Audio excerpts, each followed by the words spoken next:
Hi hello ನಮಸ್ಕಾರ. ನಾನು ನಿಮ್ಮ ಪ್ರೀತಿಯ Annie Mascarenhas and welcome back to my YouTube channel. ನಾನು ಈ ವ್ಯೂ ತೋರಿಸ್ತಾ ಇದ್ದರೆ ಎಲ್ಲಿ ಬಂದಿದ್ದೇನೆ ಅಂತ ಯೋಚನೆ ಮಾಡ್ತಾ ಇದ್ದೀರಾ ನೀವೆಲ್ಲರೂ. ಇವತ್ತು ನಾನು ನಮ್ಮ ಅಣ್ಣ ಅತ್ತಿಗೆ ಮನೆಗೆ ಬಂದಿದ್ದೇನೆ ಬೆಂಗಳೂರಲ್ಲಿ. ಸೊ ಇದು ಸ್ವಲ್ಪ ಅವರ ಚಿಕ್ಕದಾದ ಚೊಕ್ಕದಾದ ಗಾರ್ಡನ್. ನಮ್ಮ ಅತ್ತಿಗೆ ತುಂಬ ಚೆನ್ನಾಗಿ ನೋಡ್ತಾ ಇರ್ತಾರೆ ಈ ಲಿಲಿ ಫ್ಲವರ್ಸ್ನೆಲ್ಲ.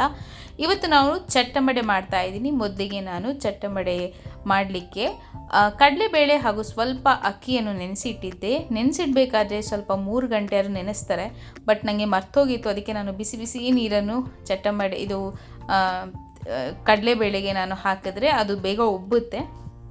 ಅದಾದ ನಂತರ ತರಿಯಾಗಿ ಮಿಕ್ಸಿಯಲ್ಲಿ ನಾವು ರುಬ್ಬಬೇಕು. ಜಾಸ್ತಿ ನೈಸಾಗಿ ಬೇಡ, ಜಾಸ್ತಿ ತರಿಯಾಗಬೇಕು. ಹಾಗೆ ಅದಾದ ನಂತರ ನಾನೊಂದು ಚಾಪರಲ್ಲಿ ಈರುಳ್ಳಿ, ಬೆಳ್ಳುಳ್ಳಿ, ಶುಂಠಿ ಹಾಗೂ ಹಸಿಮೆಣಸು ಇದನ್ನೆಲ್ಲ ನಾನು ಚಾಪರಲ್ಲೇ ಕಟ್ ಮಾಡ್ತಾ ಇದ್ದೀನಿ. ನೀವು ಬೇಕಾದ್ರೆ ನಾರ್ಮಲ್ಲಾಗಿ ಕಟ್ ಮಾಡ್ಬೋದು, ಬಟ್ ತುಂಬ ಚಿಕ್ಕದಾಗಿ ಹೆಚ್ಚಲಿಕ್ಕೆ ಕಷ್ಟ ಆಗಿದ್ರೆ ಈ ಚಾಪರಲ್ಲಿ ಕಟ್ ಮಾಡಿದ್ರೆ ತುಂಬ ಸುಲಭ ಆಗುತ್ತೆ.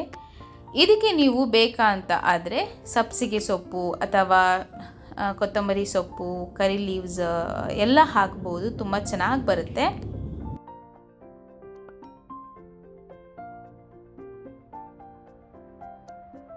ಕಟ್ ಮಾಡಿದಂಥ ಎಲ್ಲ ಈರುಳ್ಳಿ ಎಲ್ಲ ಕಟ್ ಮಾಡಿ ಆದ ನಂತರ ನಾನು ಈ ಮಿಶ್ರಣಕ್ಕೆ ಮಿಕ್ಸ್ ಮಾಡಿ ರುಚಿಗೆ ಎಷ್ಟು ಬೇಕೋ ಅಷ್ಟು ಉಪ್ಪನ್ನು ಹಾಕಿ ಕಲಿಸ್ತಾ ಇದ್ದೇನೆ.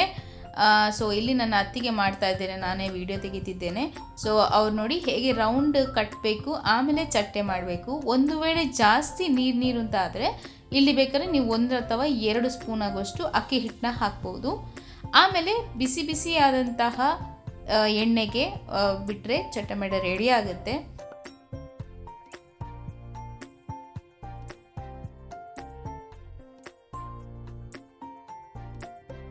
ಈ ಚಟ್ಟಂಬಡೆ ಮಾಡ್ತಾ ಸ್ವಲ್ಪ ಕಾಫಿನ ಕುಡಿದು ಚಟ್ಟಂಬಡೆ ತಿಂತ ನಮ್ಮ ಟೈಮ್ ಸ್ಪೆಂಡ್ ಆದದ್ದೇ ಗೊತ್ತಿಲ್ಲ ಅವತ್ತು ಸಾಯಂಕಾಲ. ಸೊ ಮಳೆಗಾಲದಲ್ಲಿ ಇದು ಹೀಗೆ ಏನಾದರೂ ನಿಮಗೆ ತಿನ್ನಬೇಕು ಅಂತ ಅನಿಸಿದ್ರೆ ಚಟ್ಪಟ್ ಅಂತ ಇದೊಂದು ರೆಸಿಪಿನ ನೀವು ನಮ್ಮ ಮನೇಲಿ ಟ್ರೈ ಮಾಡಿ. ಹೋಟೆಲಿಗೆ ಹೋಗಿ ತಿನ್ನೋಕ್ಕಿಂತ ನಾವು ಮನೆಯಲ್ಲೇ ಮಾಡಿದರೆ ಎಷ್ಟೋ ಒಳ್ಳೆಯದಲ್ವಾ.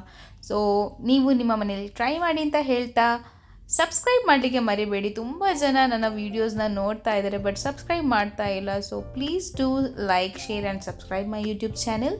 ನೆಕ್ಸ್ಟ್ ಹೊಸ ರೆಸಿಪಿಯೊಂದಿಗೆ ಸಿಗ್ತೀನಿ. ಅಂಟಿಲ್ ದೆನ್ ಟೇಕ್ ಕೇರ್, ಬಾಯ್.